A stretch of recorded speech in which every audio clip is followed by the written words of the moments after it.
Meiega on täna siis Cisco süsteemiinsener Leo Soomest, kes räägib teile siis Cisco Securixist. Leo, if you're ready, yep. Take it away. Hey, thank you. So today we are going to talk about a new security integration platform called SecureX that we brought out this summer. So what SecureX is? So it will bring you a simplicity, visibility, and efficiency by integrating all different kinds of security controls that we provide, and also third-party controls. Now, here you can see the different components of the product, but I won't go into these now because we'll spend most of this presentation in the demo, so you will see it firsthand. Now, the key thing about SecureX is that it's not just Cisco, it's an open platform. The important part about SecureX is that it's all based on application programming interfaces, so you can use it in the cloud using the graphical user interface, but you can also integrate it with your existing tools. And we will talk more about this in the demo. As an example of integrations, I will talk about something called the Hive, which is quite popular European open source project to manage workflows in the Security Operations Center. So let's go into the demo. So here we can see the first component of SecureX, which is called the dashboard. Now, as I mentioned, the key thing about SecureX is that it's API based. So typically, when you have a security integration platform, say CM, for example, you push syslog messages into that system. This is not the way SecureX works. SecureX works by talking to the different other security components using APIs.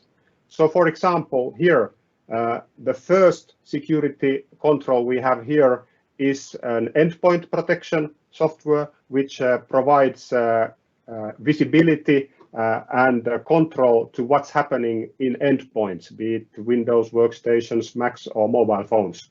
Now, we integrate to this control using an API. So the AMP4 endpoints endpoint protection does not send stuff into SecureX. Instead, the SecureX will contact the AMP4 endpoints using an application programming interface and fetch the needed information from there.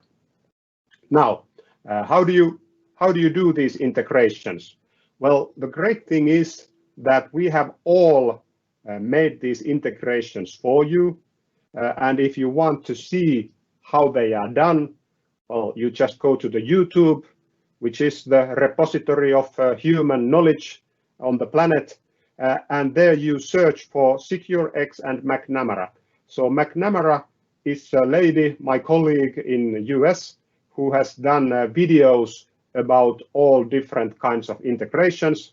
And you can see that, for example, here, integrating with AMP4 endpoints will take you 5 minutes. Integrating with email security will take less than 3 minutes. And maybe we have here is Umbrella Stealth Watch. Here is Virus Total, which is an example of a third-party security service, and that will take you less than 2 minutes. So this is real fast and easy to make these integrations. And best of all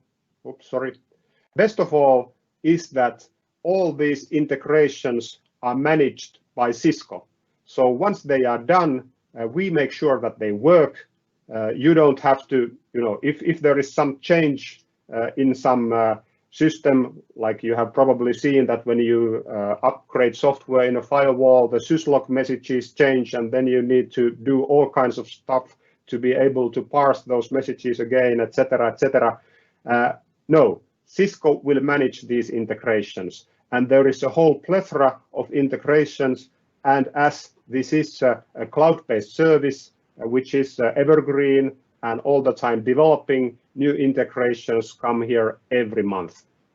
Now, let's see what you can do with these integrations.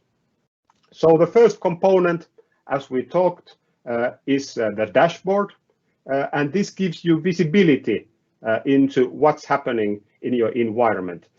You can have multiple dashboards for different roles in your organization, and all of these dashboards are fully customizable. Let's see how that works. So, for example, one very popular security control in Cisco portfolio is called Umbrella, which is a DNS-based security service. SecureX talks to Umbrella using API, and Umbrella tells that, you know, I can provide you with these kind of dashboards. Okay, I select this looks interesting, and then I save. Now, what will happen is that here in the end, I will have a new dashlet from Umbrella. This dashlet supports cross-launch, so I can click here and go into. Oops. Now, this was the demo effect that I was afraid of. So let's do this again. This is the problem with live demos. You know, stuff like this happens. Okay, now I got into the Umbrella, and I can see what's happening there. Now, that was the first component of SecureX. Now, here in the bottom of Umbrella, oops, you can see that we have another SecureX component. Now, I jumped into Umbrella, and you can see that we have here something called ribbon. Now, in other security products, for example, here we have a threat response, and we have the same. Okay, let me move this this a little bit. We have the same ribbon also in this security user interface. In fact, this ribbon is available in all Cisco security GUIs. Well, if it's not there right now, it will be there soon. And what this provides,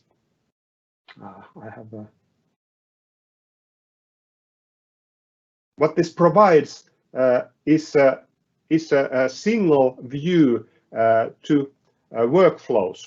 Now, let's have an example here.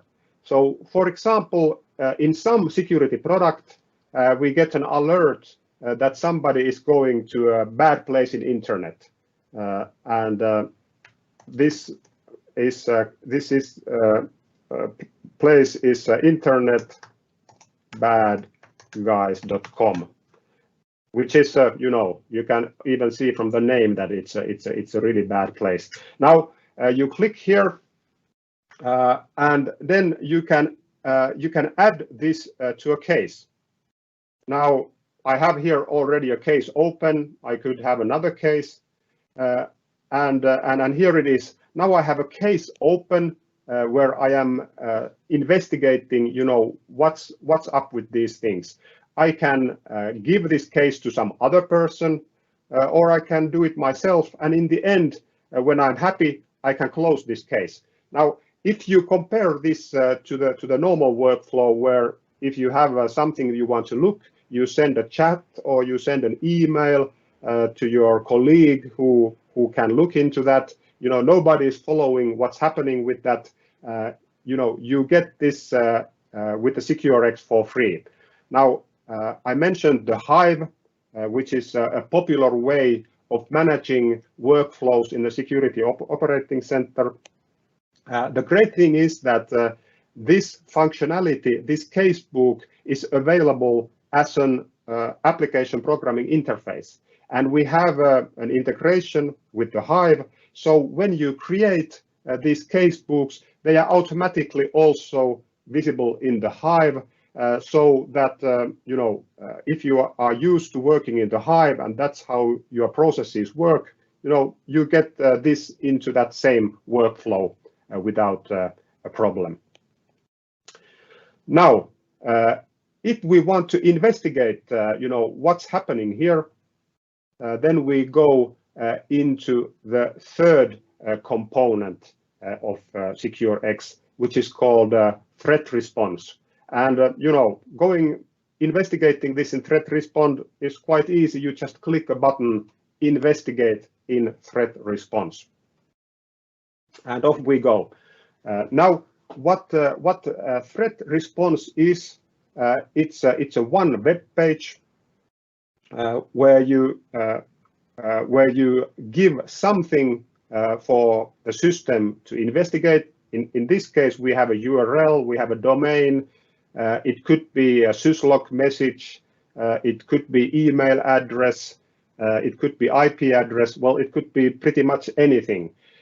And what a threat response does, it goes to all these APIs that we created just a minute ago and ask from them that what do you know about these? Now, in threat response user interface, these APIs are called modules. Now, in this particular case, we can see that 7 APIs or 7 modules contributed something to this investigation. So we have here sightings, meaning that something here has been seen, and then we have judgments, meaning that this security database, advanced malware protection, global intelligence, said that these are bad or these are good, so they made judgments. Now, an interesting thing here is that we also have something called targets. Now, what targets means is that some of these modules were actually your own security controls. So here we have an email security appliance, often called Ironport. So Ironport said that we have actually seen something like this. We have seen this domain. So we have a target in our network, and also the endpoint security said that we have seen something here. Now we can present this information to the user using a graphical diagram. So, for example, here we see this domain. We have a judgment that it's bad. That's why it's red. So if something is red, it's bad. But then we have this purple. This is a purple email. So purple means that this is a target. So it's something inside our network. And we can see that this email address has received an email from this domain. We can see the message ID, which is just an internal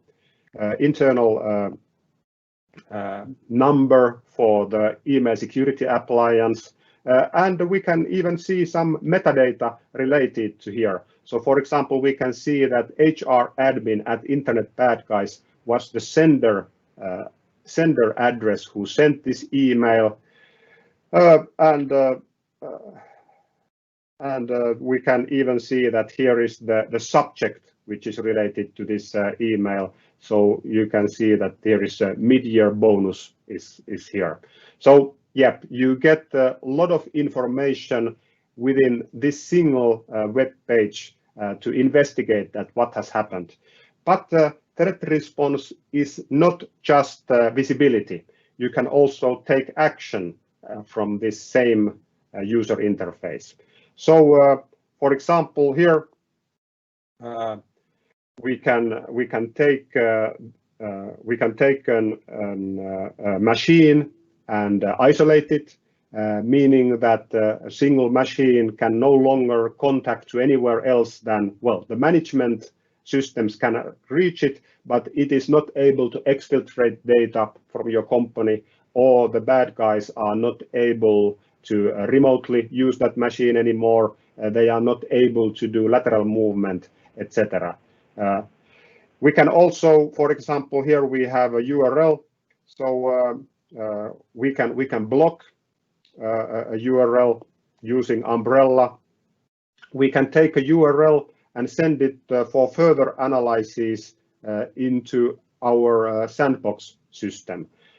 So all that, these actions are available from this same user interface. You don't have to jump from different GUIs doing stuff. Everything happens here. So that will speed up the investigation and mitigation actions for the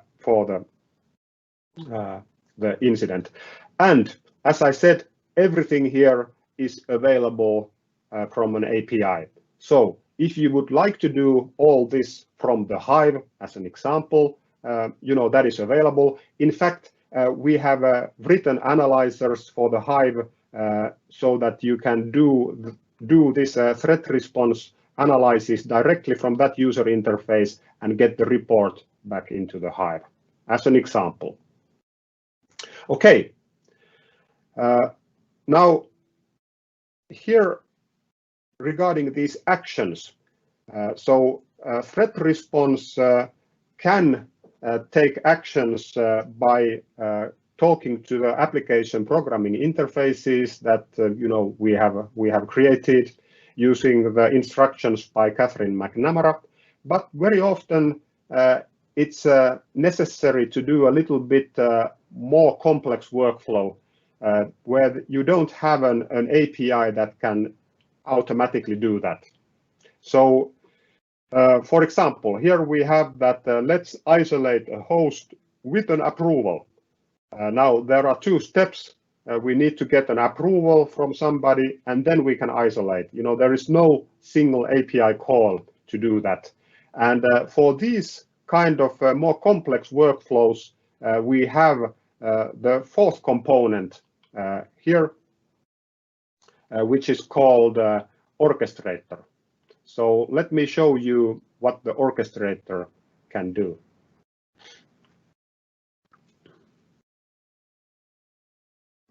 Now, the history for this product is that Cisco has had an orchestrator for quite some time.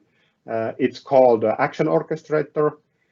And what the SecureX team did is that they took this orchestrator and added it into the SecureX.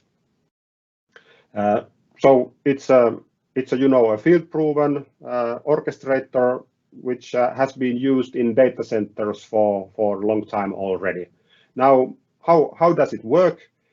You have these workflows, and as I mentioned, these workflows can then be called from the threat response or from the ribbon for that matter. So the orchestrator, some people call orchestrators as software robots. So this orchestrator provides the ability to automate these complex workflows and save time for your security team. Now let's look how these workflows look like. So essentially here on the left-hand side, you have a number of atomic events, and then you just drag these atomic events here into this main pane and essentially make a graphical programming out of this.